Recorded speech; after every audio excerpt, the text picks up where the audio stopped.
Alqışlar gəldik, çatdıq kulminasiyaya. Forumumuzun 3-cü panelinə keçid ala bilərik. İdarə etmə alətləri adlanır məhz bu günün sonuncu paneli. Odur ki, vaxt itirmədən panelin moderatorunu səhnəyə dəvət edirəm. Alqışlarınızla Şaiq Zamanov. Yox, biraz zəif oldu. Nə olsun günün sonuncu paneldir? Biraz ucadan zəhmət olmasa. Buyurun. Axşamınız xeyir olsun. Hədiyyəmi vermədiniz Nigar xanım, amma sizin özünüz bir hədiyyəsiz bizim üçün, biləsiniz.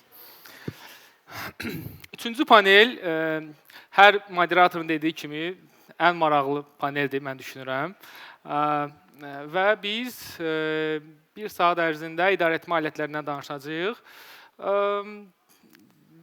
Kifayət qədər bu günlərim idarəetmə yanaşmalarından danışdıq, strateji yanaşmalardan danışdıq. Amma bəs niyə rəqəmlər tam əksini göstərir? Niyə biz 95% avtoritar idarəetmə üsulunu seçirik? Niyə zalda olan hər iki əməkdaşdan biri öz rəhbərinə görə işdən ayrılır?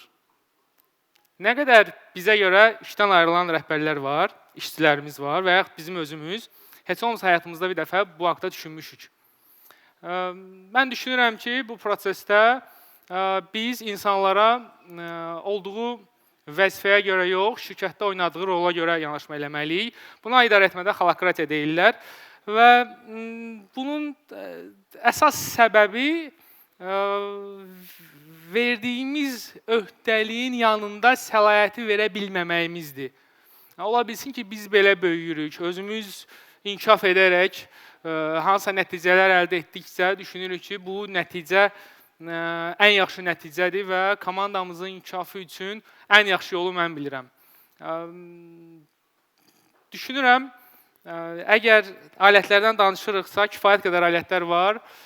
Mənim üçün ən vacib komanda üzvlərinin tutduğu vəzifə yox, komandada oynadığı rola görə yanaşma etməyimizdir. Və bu haqda biz qarşımızdakı paneldə müzakirə eləyəcəyik. Birinci səhnəyə Bescomp Qrup şirkətinin deputy CEO-su Orxan Bədəlovu dəvət edirəm. Orxan müəllim, buyurun. Orxan müəllim rəqəmsal idarəetmənin psixologiyasından danışacaq. Çox maraqlı mövzusu var. Şəxsən mən özümə də çox maraqlıdır. İkinci spikerimiz Unikapitalın CEO-su Vüqar Namazovu dəvət edirik. Vüqar müəllim, buyurun. Və Golden Pay şirkətinin CEO-su Eynar Abdullayevi dəvət edir. Eynar bəy, buyurun.